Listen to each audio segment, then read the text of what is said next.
இது வேற லெவலா இருக்கே. இனி ஆளுநர் உரை கிடையாது அப்படின்னு சொல்லிட்டு ஸ்டாலின் வந்து ஒரு விஷயம் சொல்லியிருக்காரு. இதை பார்க்கும்போது வந்து ஒரு விதமா ஹாப்பியா தான் இருக்கு. ஏன்னா ஆளுநர் அப்படிங்கிற ஒரு விஷயம் வந்து வெள்ளைக்காரன் ஏற்படுத்தி விட்ட முறை. என்னன்னு பாத்தீங்கன்னா, ஆட்சி அவங்க பக்கமே இருந்தாலும் அங்க வந்து கையெழுத்து போடுற இடத்துல நம்ம ஆள் ஒருத்தர் இருக்கணும் அப்படின்னு சொல்லிட்டு வெள்ளைக்காரன் வந்து அறிமுகப்படுத்தின முறைதான் ஆளுநர் அப்படிங்கிற ஒரு முறை, கவர்னர் அப்படிங்கிற ஒரு விஷயம். இப்ப வந்து வெள்ளைக்காரன் போய் பல வருஷம் ஆச்சு. ஒரு அண்ணால இருந்து கலைஞர்ல இருந்து எல்லாருமே இந்த ஆளுநர் அப்படிங்கிற ஒரு விஷயத்துக்கு வந்து அகேன்ஸ்டாவே இருந்திருக்காங்க. ஏன்னா அவங்க எதுவுமே பண்றதில்ல. ஆனா மக்களோட வரி பணத்தை மட்டும் வாங்கிட்டு ஒரு சொகுசா இருக்காங்க அப்படிங்கிற ஒரு குற்றச்சாட்டு ரொம்ப வருஷமா இருந்துகிட்டே இருக்கு. இதுக்கு ஒரு முடிவு கட்டுற விதமா ஸ்டாலின் இந்த மாதிரி ஒரு விஷயம் சொல்லிக்கிறது வந்து ஒரு மகிழ்ச்சிகரமான விஷயமா தான் இருக்கு. ஏன்னு பாத்தீங்கன்னா தமிழ்நாட்டுக்கு எதுக்கு ஆளுநர்?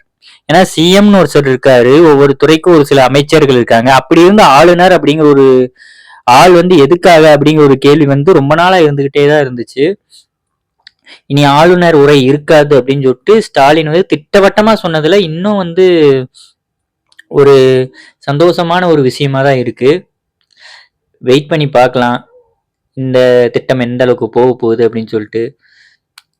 ஆளுநர் இருக்கலாமா வேண்டாமா அப்படிங்கிற உங்களோட ஒப்பீனியனை வந்து கமெண்ட்ல பண்ணுங்க.